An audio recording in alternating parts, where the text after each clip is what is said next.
Alright, so lesson today is lesson 1.1, patterns and sequence. So your notes will always start with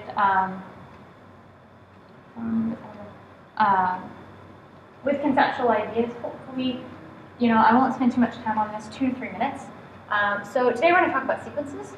Sequences is a list of ordered numbers. Okay, it is some vocabulary stuff. Please make sure that you take note of these. This stuff does not have to be written down. I will not be testing over this unless I specifically say write this down. So, and I'm not going to say that about any of this stuff today. So make sure you know your vocabulary though. Sequence is an ordered list of numbers. Each number in the list is called a term. When I speak about the sequence in terms, I will be talking about, I will call them terms, not anything else. Sequence notation. Now, every book uses a slightly different notation. So as long as you're familiar with the general notation of the sequence, you may see this in different ways. So the first term of a sequence is always denoted by U1. Sometimes different textbooks will use this as different things. Sometimes they'll say A1. Sometimes it will do the first sequence as a U with a 0 next to it. That's called U0. But it will typically follow the same format. Second term is U2 and so forth. All right. This is a super important concept right here. UN, okay, is always the term before it is UN minus 1.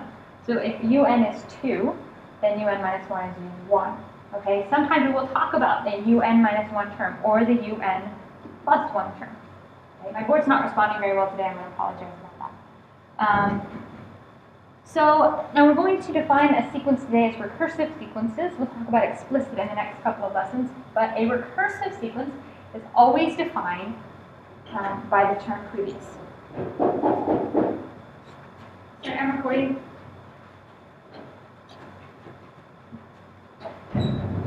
Always defined by the term previous, so please make sure that sorry, I lost my train of thought. I was interrupted. Somebody came in the classroom. So sequence defined recursively. There's always a recursive sequence. The next term is always dependent on the term previous to it. So in order to find a term, you have to know the term before it. So if I want the 20th term, I must know the 19th term because that's how I define it recursively. So let's look at some examples and how we're going to do this. So we're going to define this sequence recursively, and then we're going to graph it. So I like using examples to teach, so even though I haven't told you how to define recursively, that's what we're going to use in the example. So to define this recursively, we're going to, the recursive sequence, we always want to know what is UN plus 1, because we will use the UN term, or whatever term is there, to write the next one. So the UN plus 1 is going to be, in this case, we're going to say, well, let's look at what's going on in the sequence. So we're adding 2 to each term, right? So the UN plus 1 is UN, okay, the first term, plus 2. So let's look at this example for a moment. We also, in order to define recursively, you'll have the sequence, and then you'll also need to know what is U1. In this case, U1 is -6. So I'm just going to give you an example. This is what it was asking for. It wanted this equation. So how this works is to say, let's say I wanted the second term, U2. Okay? Then that would be U1 plus 2. Well, what is U1? U1 is -6. So U2 is -6 plus 2, which is -4. And then, now you notice I cannot find U, like if I wanted to say what's U20, I would have to go through all of them. I would have to say U2, U3, U4, U5, U6, all the way down to U20. So recursively defined sequences are not usually ideal, but in this case we don't have any other formulas. This is all we're using. Oh, whoops. No, we did not graph. All right, so it asks us to graph this. Now, how we graph a sequence is we look at this as a set of ordered pairs where each one of these follows each term is the y value, and the x value is the u value. So in this case, this is U1, this is U2. So the first ordered pair is going to be 1, -6. The second one is 2, -4, and so forth. So I'm going to graph these. Notice I do not have graph paper here. If you have graph paper, that would be very beneficial. So mine's going to be a little sloppy. So my very first one is 1, negative 6. I'm going to go over 1, 3, 4, 5, 6. There's that point there. And then I'm going to go over 2 and down 4. And over 3 and down negative 2. And over 4 to 0. And go 5 is at 2. So this is how you graph the order of pairs. You'll expect to do this in your assignment tomorrow. So now, after each example in the lessons, I will give you a practice problem. I am not going to spend any time on these. In fact, I'm not going to talk about them at all.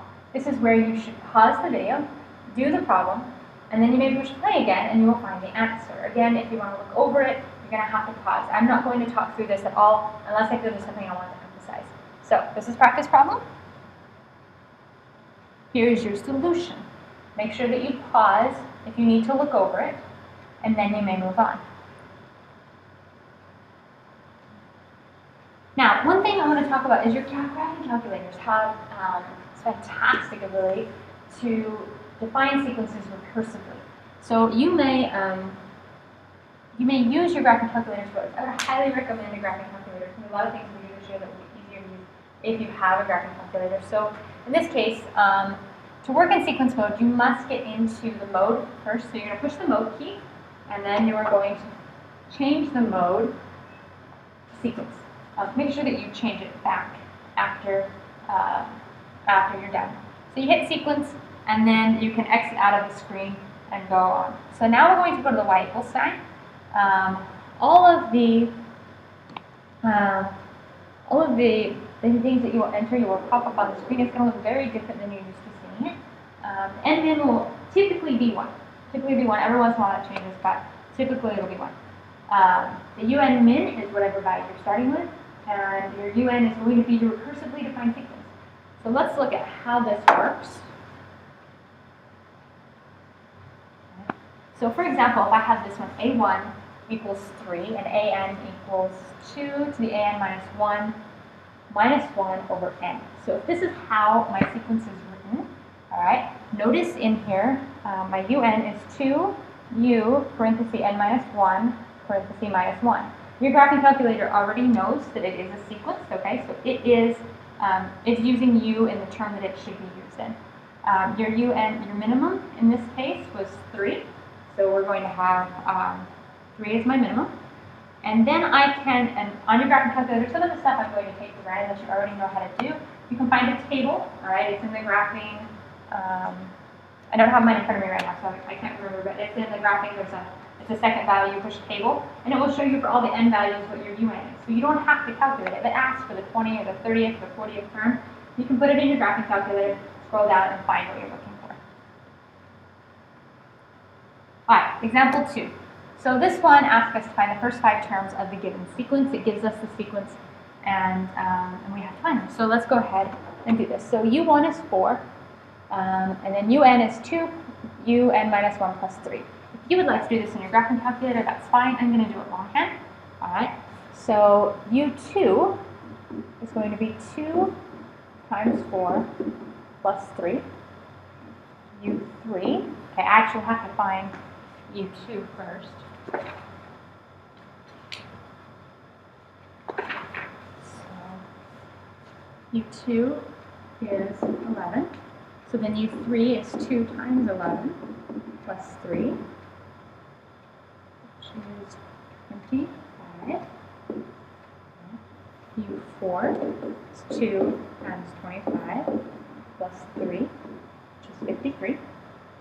And U5 is 2 times 53 plus 3 is 109. One thing I also want to comment on in my videos, okay, there will be times where I will make mistakes. Most of the time, not deliberately. Okay, they are actually mistakes. A lot of times it is arithmetic. If I'm working very quickly, I'm not thinking about it. If you find mistakes, come and just let me know the next day. One of the unfortunate things about videos is that it is out there forever as a mistake. But just be aware of that. I'm not perfect. I will make mistakes occasionally. So, all right. So there's example 2. Here is practice 2. Please go ahead and pause, do the practice problem, and then check your answer. All of this will be possible on the notebook quiz, so please make sure that you are keeping good notes. You're showing the examples, you're writing down the practice problems. That's really important. Practice 2 solution. Here it is. Okay. Example 3.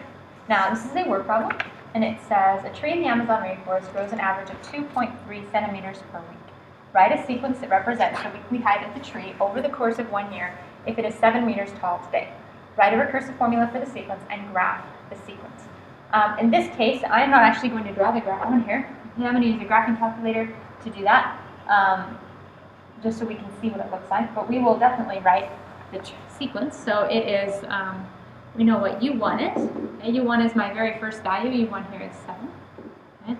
And UN plus 1 is UN plus 2.3.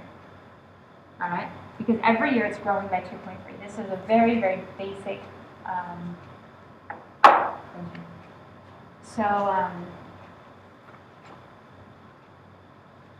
Now you have a practice example.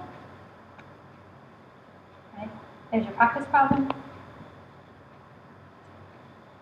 There's your solution. And we will chat tomorrow.